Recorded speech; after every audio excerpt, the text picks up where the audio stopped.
State అంతా ఈ రోజు సుప్రీంకోర్టు ఇచ్చే తీర్పు గురించి ఉత్కంఠగా ఎదురు చూస్తున్నటువంటి సిచ్యువేషన్ కనిపిస్తోంది. 10 మంది పార్టీ ఫిరాయించిన ఎమ్మెల్యేల భవిష్యత్తు ఏ విధంగా ఉండబోతోంది? ఒకవేళ ఈ డెసిషన్ తర్వాత అంటే ఈ తీర్పు తర్వాత మళ్ళీ తెలంగాణ స్టేట్ లో ప్రకంపనలు స్టార్ట్ అవుతాయి. ఎందుకంటే బీఆర్ఎస్ కోర్టుకు వెళ్ళిన తర్వాత కొన్ని పరిణామాలు చోటు చేసుకున్నాయి. అప్పటి వరకు పార్టీ మారాలి అన్న ఆలోచనలో ఉన్న వాళ్ళు కూడా అక్కడితో కాస్త కామా పెట్టారు. ఒకవేళ జంప్ అయితే గనక బైపోల్స్ వస్తే ఏ విధంగా ఉంటుంది, అసలు ఎమ్మెల్యే పదవే పోతుందేమో అని చెప్పి డైలమాలో ఆగినటువంటి సిచ్యువేషన్. ఈ రోజు సుప్రీం తీర్పు తర్వాత మళ్ళీ ఆ గేట్లు ఓపెన్ చేసే ఛాన్స్ ఉంటుందా, లేదంటే ఫుల్ గా క్లోజ్ చేసే సిచ్యువేషన్స్ ఉంటుందా? బైపోల్స్ వస్తే గనక ఏ పార్టీ బలం పుంజుకునే అవకాశం ఉంటుంది, ప్రజల్లో ఏ పార్టీ బలం పెరుగుతోంది అనేది తెలిసే అవకాశం కూడా కనిపిస్తోంది స్థానిక ఎలక్షన్స్ ముందు. మరి ఏ విధంగా ఉండబోతుంది ఈ రోజు తీర్పు అనేది? అటుపక్క పార్టీ ఫిరాయించిన ఎమ్మెల్యేలతో పాటు పార్టీల నేతల్లో కూడా ఉత్కంఠ కలుగుతున్నటువంటి సిచ్యువేషన్ కనిపిస్తోంది. మా ప్రతినిధి నవీన్ సిద్ధంగా ఉన్నారు. Right, good morning Naveen.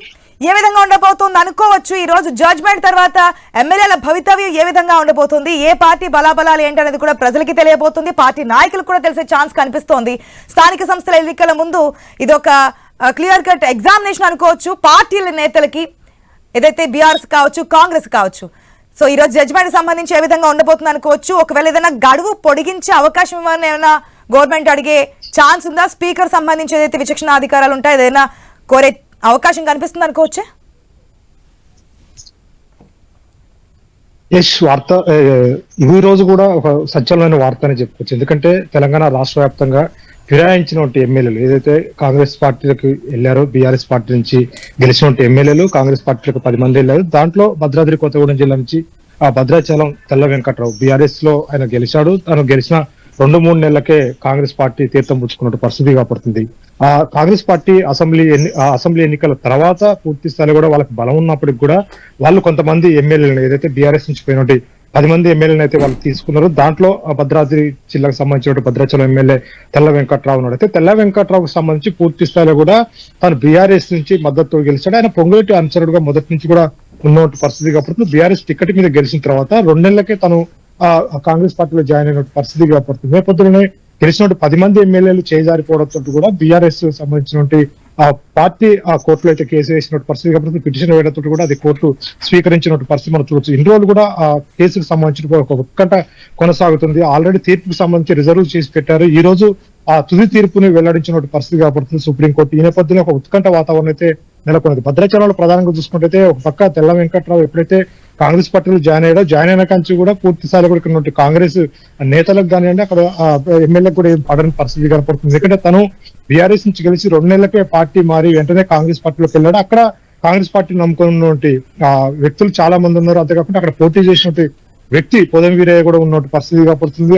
ఇతని మధ్యలో చాలా పచ్చగడ్డేస్తే బగ్గు ఉన్నటువంటి పరిస్థితి కనపడుతుంది. నేపథ్యంలో తుది తీర్పు ఇవాళ ఉండడంతో కూడా ఆ భద్రాచలంలో ఒక ఉత్కంఠ వాతావరణం అయితే చోటు చేసుకుందని చెప్పుకోవచ్చు. పూర్తి స్థాయిలో తీర్పు ఏ విధంగా వస్తుందనే దాని మీద ఒక ఉత్కంఠకైతే ఎదురు చూస్తున్నారు. ఎందుకంటే పూర్తి స్థాయిలో కూడా ఈ తీర్పు అనేది మనం చూసుకుంటే ఓవరాల్ గా ఇవాళ వచ్చే తీర్పుని బట్టే నెక్స్ట్ ఎన్నికల్లో గెలిచినటువంటి ఎమ్మెల్యేల పనితీరు కానీ వాళ్ళ పార్టీ ఫిరాయించాలని ఒక భయం అనేది ఉంటుంది. ఎందుకంటే ఈ రోజు వచ్చే తీర్పుని బట్టి మాత్రమే నెక్స్ట్ ఎన్నికలలో ఈ ప్రభావం పడే అవకాశం ఖచ్చితంగా కనపడుతుంది. ఎందుకంటే పూర్తి స్థాయిలో ఈ తీర్పు కనుక ఎమ్మెల్యేలకు సంబంధించి పూర్తి స్థాయిలో వేటు కనుక పడి ఉంటే మాత్రం ఖచ్చితంగా ఎమ్మెల్యేలు పార్టీ మారాలంటే మాత్రం ఇక భయపడే ఉంటే అవకాశం ఖచ్చితంగా ఉంటుంది. ఎందుకంటే పూర్తి స్థాయిలో కూడా పార్టీలు మారినాక అంటే ప్రభుత్వం ఏది ఉంటే అదే వెంటనే అక్కడ ఉన్నటువంటి ఎమ్మెల్యేలు కొంతమంది అంటే ప్రతిపక్షానికి సంబంధించి ఏమైనా సీట్లు తక్కువ వస్తే ఇమీడియట్ గా అధికార పక్షం ఎవరైతే ఉంటున్నారో ఏమంటే అందులోకి వెళ్ళిపోయే పరిస్థితి కాబడుతుంది. నేపథ్యంలో ఇక్కడ ఒక ఉత్కంఠ వాతావరణం. ఈ తీర్పుతోటి నెక్స్ట్ ఎన్నికలకి ఒక మార్పు రావచ్చు అని చెప్పేసి కూడా అందరూ కోరుకుంటున్నారు. ప్రధానంగా మనం చూసుకుంటే